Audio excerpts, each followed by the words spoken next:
네, 지난주 우리가 수요 예배를 개강하면서 성도의 지정의에 대해서 말씀을 나눴습니다. 우리는 완성된 존재가 아니라 변화와 성숙을 통해서 완성해 나아가는 존재다라고 말씀을 나누었습니다. 오늘은 요한복음 12장, 여러분들 잘 알고 있는 향유를 부은 여인이 말씀입니다. 어렸을 때 그런 놀이를 많이 했어요. 저는 이 놀이뿐만 아니라 여러 가지 놀이를, 호기심도 많았고 그래서 많은 놀이를 했는데, 그 볼록렌즈 아시죠? 돋보기? 돋보기로 여러분 놀이 해보셨죠? 네, 돋보기로 까만색 종이에다가 이렇게 각도를 잘, 햇빛을 잘 받아가지고 이렇게 아주 되게 이게 미세의 근육이 필요해요. 꼭 잘 맞춰야지 연기가 모락모락 나다가 이제 구멍이 뿡 뚫리면서 이제 쫙 종이에 불이 붙습니다. 근데 이게 빛을 모아서 불을 피우는 건데, 정글의 법칙 그런 것도 막 나오잖아요. 근데 이게 렌즈의 크기가요, 아무리 커도 각도가 조금만 틀어져서 초점이 안 맞으면 불이 쉽게 안 붙어요. 렌즈의 크기가 중요한 것 같지는 않습니다. 정확하게 그 볼록 렌즈를 통해서 초점이 정확하게 맞아져야지 불이 쉽게 붙습니다. 우리의 신앙에 비춰 본다라고 할 때, 우리가 아무리 큰 열정을 갖고 있어도, 우리가 너무 많은 달란트를 가지고 있어도 그것이 하나님께 집중되지 않고 흩어져 버리면 합당한 열매를 맺기가 어렵다는 것이죠. 다시 말해서 모든 일을 대할 때 하나님의 마음, 우리가 오늘 찬양한 것처럼 주님 마음 내게 주옵소서. 내가 무슨 일을, 교회 일을 하든 아니면 세상에서 일을 하든 아니면 공부를 하든 아니면 자녀를 키우는 일이든 하나님의 마음과 하나님의 시선이 없다면 결국 우리는 본질이 아닌 다른 것에 우리의 초점이 휩쓸려 갈 것이고, 그리고 열심히는 살아요. 우리 모두 다 열심히 살지만 어느 누구보다 나는 열심히 했다라고 자신하고 만족해 할 수 있겠지만 열매가 없고 기쁨이 없는 삶을 마주하게 된다라는 거예요. 여러분들 그런 경험, 그렇게 하나님한테 떼쓴 적 있으시죠? 내가 이렇게 열심히 주님 섬겼는데, 내가 엄마 뱃속부터 교회 다녀서 여태까지 교회 한 번도 빠진 적 없는데, 내가 몇 살 때 집사가 됐는데, 내가 몇 살에 장로가 됐는데, 이렇게 실제로 말하는 분들 제가 얘기를 과거에 어렸을 때부터 들었기 때문에 이게 남 얘기가 아닌 거죠. 저도 마찬가지예요. 나는 모태신앙인데, 나는 암송구절을 한 1000구절은 외우는 것 같은데, 그런데 그 열심이 초점이 안 맞는 볼록렌즈처럼 다른 것에도 초점이 안 맞는 거예요. 그거는 열매가 없고 기쁨이 없는 그런 삶을 우리가 순간순간 마주하게 된다라는 것이죠. 그러나 좋은 성적을 얻기 위해서, 좋은 결과를 얻기 위해서 노력하는 것이 헛되다라는 무상함을 말하는 것이 아닙니다. 하나님의 시선이 머무는, 하나님이 기뻐하시는 의미 있는 열매를 맺고 있는가 하는 문제입니다. 곳곳에 이렇게 거뭇거뭇하게 그을린 그냥 흔적만 내고 마는가, 아니면 그 종이를 뚫어서 불을 내는가. 여러분, 불을 내고 계십니까? 아니면 그냥 거뭇거뭇한 그을음만 만들고 계십니까? 오늘 말씀을 통해서 우리의 열정과 집중을 혼돈하고 있진 않는가, 우리 열정과 우리의 집중을 혼돈하고 있진 않는가를 돌아보는 시간이 되기를 바랍니다. 오늘 1절, 2절 말씀을 함께 읽어보겠습니다. 1절, 2절 함께 읽겠습니다. 시작. 6월절이 시작되기 6일 전에 예수께서 베다니에 도착하셨습니다. 그곳은 예수께서 죽은 사람 가운데서 다시 살리신 나사로가 사는 곳이었습니다. 그곳에서 예수를 위해 잔치를 베풀었습니다. 마르다는 음식을 날랐고 나사로는 예수와 함께 음식을 먹고 있는 사람들 가운데 함께 있었습니다. 자, 유월절이 시작되기 6일 전, 뒤에 이제 12절로 넘어가면 여러분 잘 알고 있는 우리 종려주일 때 늘 읽는 말씀이죠. 예루살렘으로 들어가시기 바로 전에, 그러니까 유월절이 시작되기 6일 전, 예수님이 예루살렘에 입성하기 전이시죠. 베다니라는 동네에 오셨습니다. 말씀에 읽은 대로 죽은 사람 가운데서 다시 살아난 나사로가 있는 동네였습니다. 여러분 상상이 되시죠? 사람들이 열렬하게 환영하면서 잔치를 베풀어요. 한번 생각을 한번 해보시죠. 어떤 상황일까 이게. 매우 활기차 보입니다. 사람들은 막 예수님에게 몰려들었을 거예요. 그리고 죽은 나사로가 있으니까 얼마나 더 그랬겠습니까? 야, 죽었다 살아났대. 나사로? 야, 우리도 한번 구경 한번 가보자. 아마 이런 분위기였을 겁니다. 굉장히 활기차 보이는 장면이죠. 그런데 가만 생각해 보면요, 좀 이상해요. 정상적인 상황은 아니에요. 왜 그럴까요? 요것만 보면 이해가 되죠. 근데 앞에 11장 말씀을 보면요, 11장 바로 마지막 절 한번 말씀을 57절 제가 읽어드리겠습니다. 그러나 대제사장들과 바리새파 사람들은 예수를 붙잡으려고 누구든지 예수께서 계신 곳을 알면 반드시 자기들에게 알려야 한다는 명령을 내렸습니다. 지금 뭐죠? 예수님 잡으려고 혈안이 되어 있는 상황이에요. 예수님이 나사로를 살리시는 장면을 보고요, 11장에 나오죠. 많은 유대 사람들이 예수를 믿게 되었다. 그 일을 보고 보고받은 바리새파 사람들과 대제사장들이 예수를 잡아서 죽이려는 음모를 꾸미고 있는 장면이 바로 앞에 나와요. 근데 지금 잔치가 벌어지고 있는 거죠. 예수님이 경호원들하고 조용히 다니셔야 되는 분위기인데 지금 예수님 나타났다 그러면 잡혀서 지금 끌려갈 상황인데 지금 잔치를 벌이는 거예요. 왜 잔치를 벌였을까요? 부활한 나사로와 함께 잔치를 여는 건 예수님에게 아주 위험한 상황이었을 텐데 왜 잔치를 벌였을까요? 뒤에 보면 9절 말씀의 배경이 나와요. 9절 말씀을 한번 먼저 읽어볼까요? 9절 말씀 시작. 유대 사람들의 큰 무리가 예수께서 베다니에 계시다는 것을 알고 몰려왔습니다. 이는 예수뿐 아니라 예수께서 죽은 사람 가운데서 살리신 나사로도 보기 위함이었습니다. 뒤에 배경 설명이 나와요. 이 배경 설명을 모른 채 이 상황을 보면요, 야, 이거 어쩌려고 예수님 지금 잡아서 지금 끌고 가겠다는 사람들이 혈안이 돼가지고 바리새파 사람들하고 대제사장들이 지금 쫓아오고 있는 상황인데, 근데 사람들이 몰려든 거죠. 예수님 소문을 들었어요. 나사로를 살리신 것뿐만 아니라 예수님이 보여주신 이 놀라운 기적의 사건들 소문이 퍼졌죠. 예수님 소문 듣고 살렸다는 나사로 좀 보자. 죽었다가 살아난 사람은 있어? 진짜야? 이거 실화야?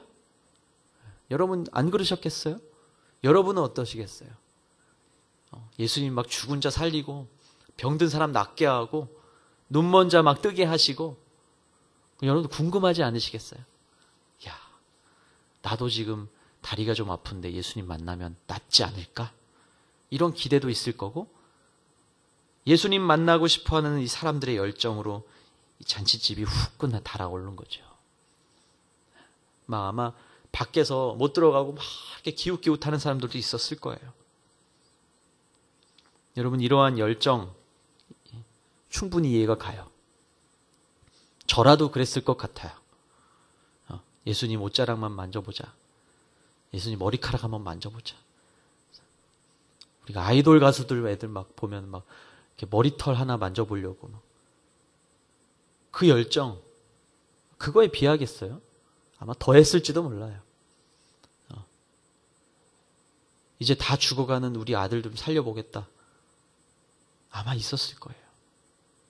자, 이렇게 열정으로 가득 차 있는 잔치집, 이 잔치 속에서 한 여인이 딱 나타나요. 여러분 너무 재밌지 않으세요? 그 말씀이 12장 나사로를 살리시고 이제 예수님이 위기에 처해 있는데 이 향유를 부은 여인의 말씀이 여기 나와 있는 거. 저는 이 기록된 순서도 너무 재밌어요.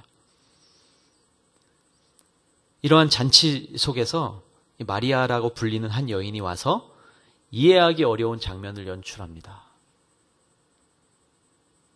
3절 말씀 한번 읽어볼까요? 3절 시작. 그때 마리아가 매우 값비싼 향유인 순수한 나드 1리트라를 가져다가 예수의 발에 붓고 자기 머리털로 예수의 발에 닦아드렸습니다. 집안은 온통 향내로 가득했습니다. 혼란한 잔치집이에요. 사람들의 막 이러한 열정으로 가득 차 있는 이 혼란한 잔치집에 이 마리아라 불리는 한 여인이 예수님께 다가와서 예수님께 집중하고 있는 장면이 보여지는 거예요. 이러한 낯선 장면에 이제 사람들이 예수님을 바라봅니다. 그리고 이 여인을 바라보는 거예요. 뭐지? 저 여자 뭐지? 그걸 들고 오는 것도 이상한데 그걸 가져다가 예수님의 발에다 붓습니다. 값비싼 향유를. 마가복음에 보면 옥합을 깨뜨렸다 이런 표현이 나오죠. 그 값비싼 향유를. 너무 낯설어요. 사람들은. 뭐지? 정신 나갔나? 뭐야? 그런데 그때 비로소 예수님이 말씀하시는 거예요. 그 장면을 보고 이 가룟 유다가 뭐라고 말합니까? 7절, 5절, 6절에 이렇게 기록되죠. 제가 읽겠습니다. 왜 이 향유를 300데나리온에 팔아 가난한 사람들에게 주지 않고 낭비하는가? 이렇게 말한 저희가 6절에 나오죠. 가난한 사람들에게 진짜 주고 싶은 마음이 아니라 야, 너 그런 식으로 예수님한테 그거 가지고 어떻게 해보려는 거야? 잘 보이려는 거야? 야, 그런 낭비가 어딨냐? 자기 의의가 가득 차서 지금 얘기하고 있는 거예요. 300데나리온, 이게 엄청난 돈이죠? 1년 동안 300데나리온은 노동자가 1년 벌어야 되는 돈이잖아요. 한 데나리온이 하루 품삯이니까 1년 동안 벌어야 되는 만큼의 가치가 있는 그만한 걸 지금 부어버리는 그 여인에게 가룟 유다가 말하고 있는 건 여전히 세상의 기준이고 자기의 의의인 거예요. 뭐 하는 거야 지금? 그거 팔아가지고 가난한 사람들에게 주지 않고 무슨 이 낭비하는 짓이냐 얘기하는 거예요. 근데 그때 그 이해할 수 없는 장면을 보면서 예수님이 말씀하시는 거예요. 7절, 8절 말씀을 다 같이 함께 읽겠습니다. 시작. 예수께서 대답하셨습니다. 그대로 두어라. 이 여인은 내 장례날을 위해 간직해둔 향유를 쓴 것이다. 가난한 사람들은 항상 너희와 함께 있지만 나는 항상 너희와 함께 있는 것이 아니다. 이게 무슨 의미입니까? 예수님이 말씀하신 이 말씀의 의미가 뭡니까? 그대로 두어라. 이 여인을 그대로 두어라. 이 여인은 내 장례날을 위해 간직해둔 향유를 쓴 것이다. 십자가의 죽음 앞에 드려진 거다라고 말씀하시는 거예요. 쓸모없다라고 말하냐? 세상은 쓸모없다고 말하지만 이 여인은 지금 십자가의 죽음을 위해서 내게 드려진 거다. 그리고 8절에 이렇게 말씀하시죠. 가난한 사람들은 항상 너희와 함께 있지만 나는 항상 너희와 함께 있는 것이 아니다. 이 말은 예수님이 가난한 사람들 돕는 것을 반대한다. 그게 아니에요. 그 말이 아니죠. 이것은 무슨 말일까요? 이제 십자가의 죽음이 임박했는데 그리고 죽고 나서 부활과 승천 그리고 내가 함께 승천하기 전에 함께 제자들과 이 땅에서 함께 할 사역 그 사역에 동참할 시간이 얼마 남지 않았다 이런 말이에요. 내가 이 땅에서 할 일 내가 제자들과 할 일 시간이 얼마 남지 않았어 라고 말하는 거예요. 내가 이제 십자가의 죽음이 내가 너희를 위해서 죽을 그 십자가의 죽음이 얼마 남지 않았어. 그리고 이 여인은 그 십자가의 죽음을 예비하고 그 죽음을 위해 가장 값진 것을 나에게 준 것이야 라고 말씀하고 계시는 거죠. 여러분, 기적을 먼저 보면요, 기적을 먼저 보면 당연히 예수님을 보면 대단해 보이죠. 순서를 한번 생각해 보십시오. 여러분, 기적을 맛봤어요?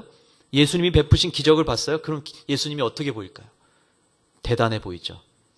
근데 여러분, 십자가에 매달려 있는 예수님 먼저 보셨어요. 그러면 어떨까요? 우리의 마음에 죄성이 있기 때문에 기적을 보면 예수님이 대단해 보이지만 십자가에 달려 죽으시는 예수님을 보면 기적이 안 믿어지는 거예요. 그것이 예수님 때문이라는 것이 안 믿어지는 거예요. 그게 우리의 죄성이에요. 그게 우리의 불신앙의 모습이에요. 이걸 좀 더 확대해서 말하면 이게 우리의 기복적인 마음이라는 거예요. 기적 보고 못 믿을 사람이 어디 있어요? 눈앞에서 기적을 보면 못 믿을 사람이 어디 있어요? 내 앞에서 예수님이 진짜 죽은 사람 살리셨어요? 그럼 그거 못 믿을 사람이 어디 있어요? 그러나 십자가에 달린 예수님을 먼저 만났다면, 뭐야? 저 십자가에 달려 죽을 걸. 아휴, 결국 죽네? 하나님 아들이라며? 그러니 사람들은 그 십자가 밑에서 하나님의 아들이라면 내려와 보시오. 이렇게 말하고 있는 거죠. 무지한 사람들은 당신이 하나님의 아들이거든 십자가에서 내려오라고 외치는 거예요. 십자가의 죽으심으로 나를 살리실 예수님을 내가 믿지 못하고 나는 모르겠소. 나는 그 기적을 보지 못했소. 나는 이 예수를 보면서 이 예수를 따라 이렇게 열정적으로 살았지만 이제 이렇게 십자가에 달려 죽는 것, 내가 이런 죽어버리는 이런 사람을 왕으로 믿었나? 후회하고 마음을 돌리고 십자가에서 내려오라고 급기야 외치는 그런 무지한 사람들, 그런 모습이 우리의 모습 속에 있다라는 거죠. 그렇게 우리의 시선이 순간순간 흔들린다는 거예요. 여러분, 예수님 믿으십니까? 믿으세요, 진짜? 진짜 예수님이 내 안에서 살아계시는 것을 믿으시나요? 그렇게 아멘 하지만, 저도 아멘 해요. 그러나 우리의 시선이 순간순간 흔들리는 거예요. 그거 인정해야 돼요. 저도 인정해야 되고 여러분 모두 인정하셔야 되는 거예요. 우리의 죄성이에요. 우리의 불신앙이 고개를 싹 드는 거예요. 물론 다시 살아난 나사로 때문에 많은 유대인들이 예수를 믿었으니까 감사한 일이죠. 맞습니다. 나도 그 예수님 믿었어요. 그러나 여러분, 십자가에서 피 흘려 죽어가시는 예수님을 목격한 순간 저들의 마음이 어땠을까요? 그리고 부활하신 예수님이 눈앞에 짠 하고 나타났을 때 제자들의 마음은 어땠을까요?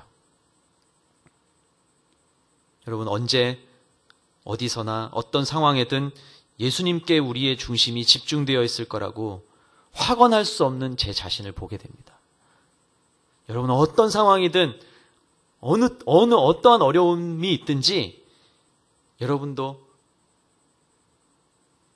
부활하신 예수님이 눈앞에 나타났을 때, 그리고 십자가에 달려 죽으시는 예수님을 내가 목격했을 때,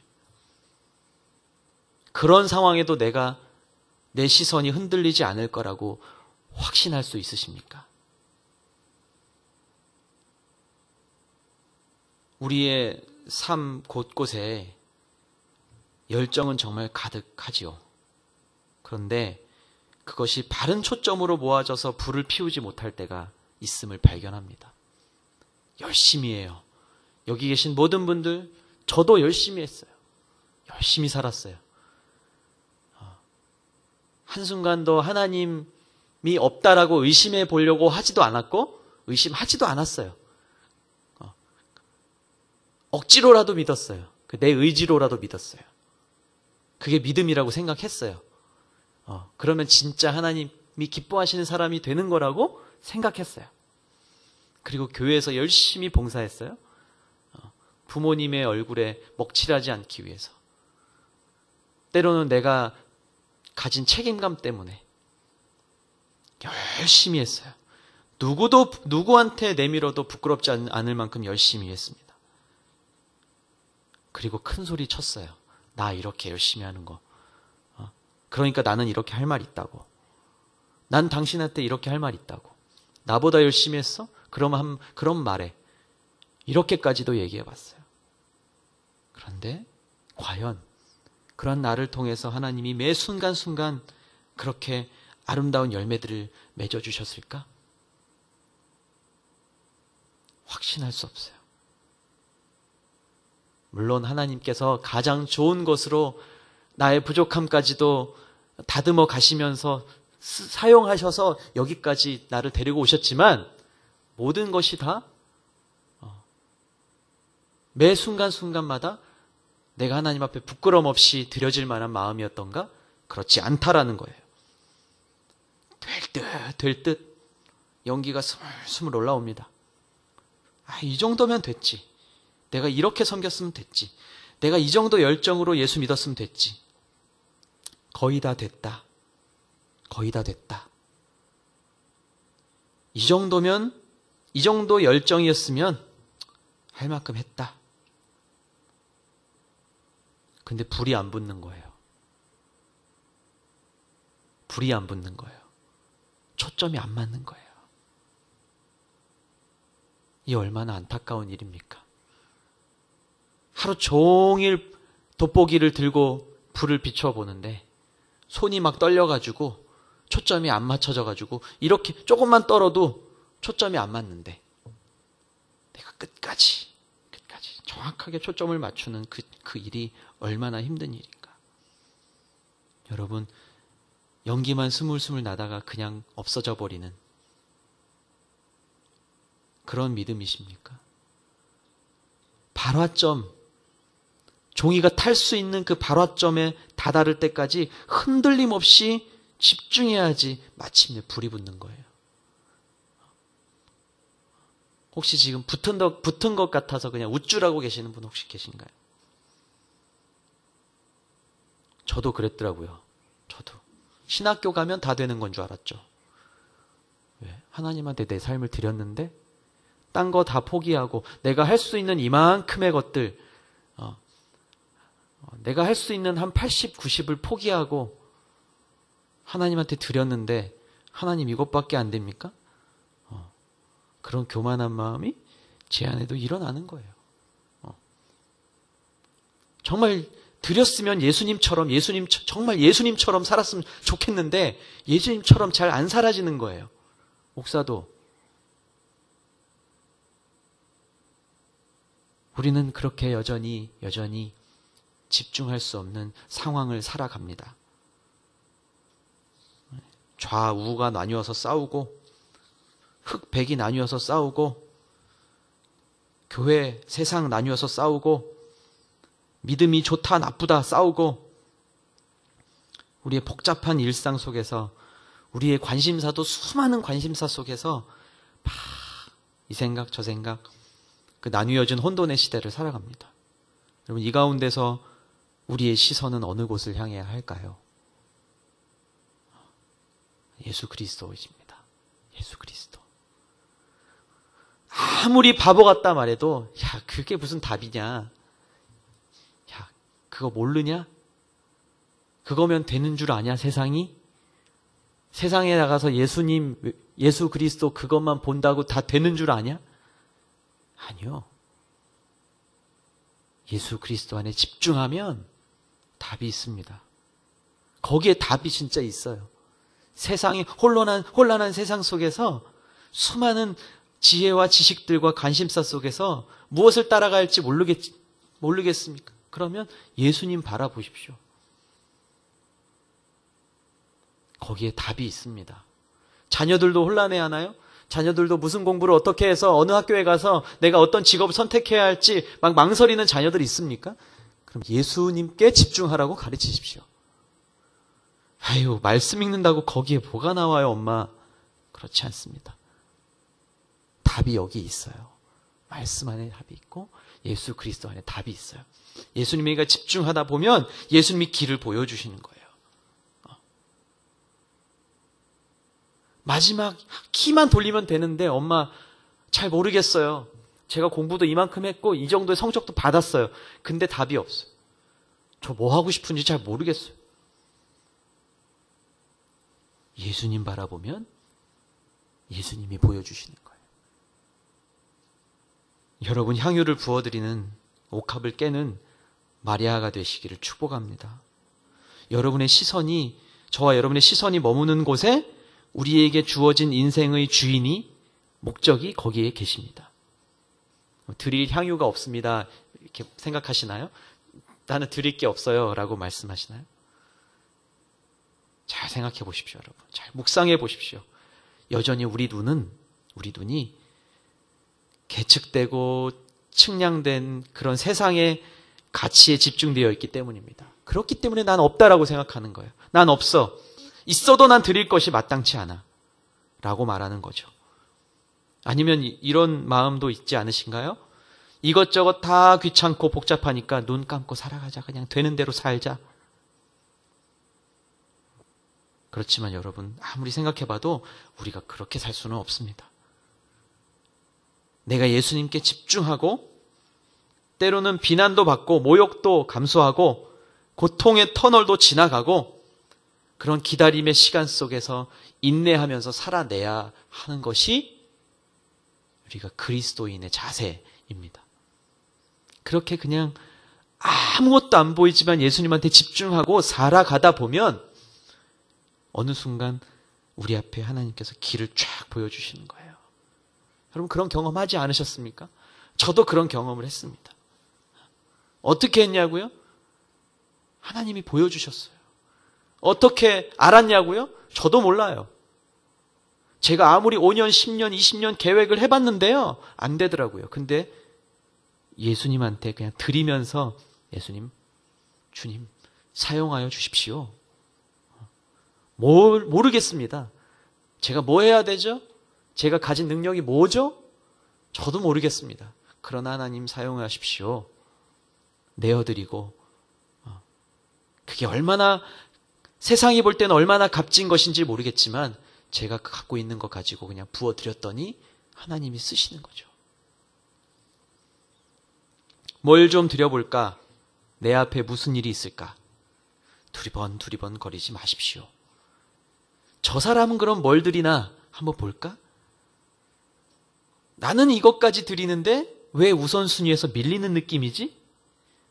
아니, 내가 더 비싼 거 드렸는데 왜 나는 우선순위에서 밀리는 느낌이지?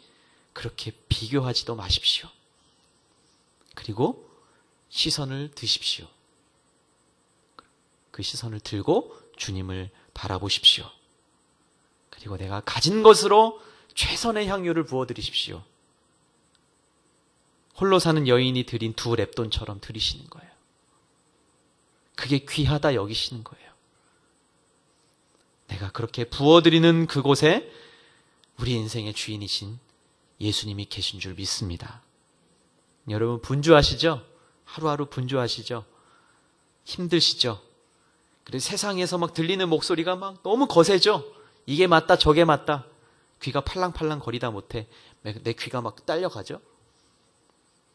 내 열정이 나를 이끌 것 같은, 내 힘과 내 능력이 나를 이끌 수 있을 것 같은 내 만족의 유혹이 여전히 우리를 휘감고 있죠? 저도 마찬가지예요. 자꾸 내 능력, 내가 어떻게 하면 내 열정이 나를 이끌고 갈 수 있을 것 같은 내 능력이, 내 직분이, 내가 받은 학위가 나를 이끌고 갈 수 있을 것 같은 그 유혹이 여전히 우리 안에 있습니다. 그러나 여러분, 그럴수록 우리의 시선을 주님께로 향하고 내가 가진 것을 온전히 주께 드리는 삶이 되기를 축복합니다. 주님만 영광 받으옵소서. 아멘. 주 예수의 오시옵소서. 내가 이 다시 오실 주님을 기다리면서 성숙한 마리아로 살아갈 수 있게 되기를 축복합니다. 이 혼란한 잔치집에서 그 향유를 가지고 와서 예수께 붓고 머리로 예수님의 발을 닦는 이 여인의 모습을 여러분 한번 묵상해 보십시오.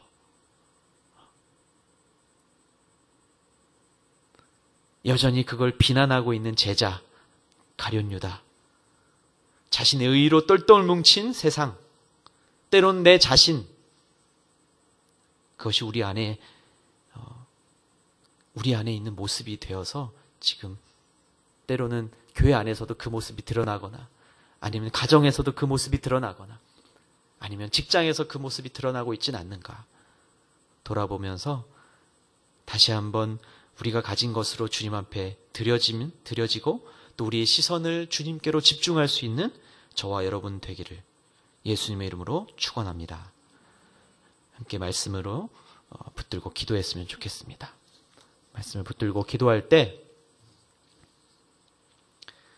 주님,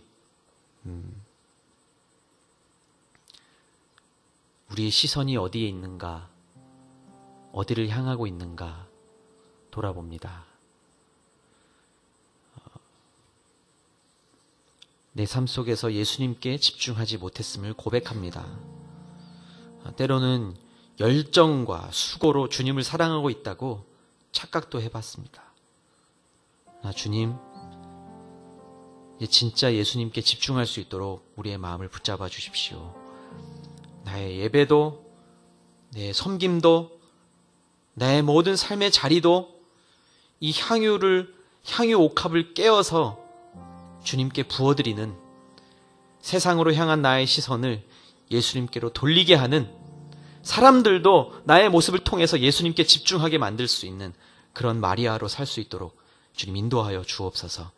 우리의 마음을 올려드리며 함께 기도하겠습니다. 거룩하신 주님, 은혜를 감사합니다.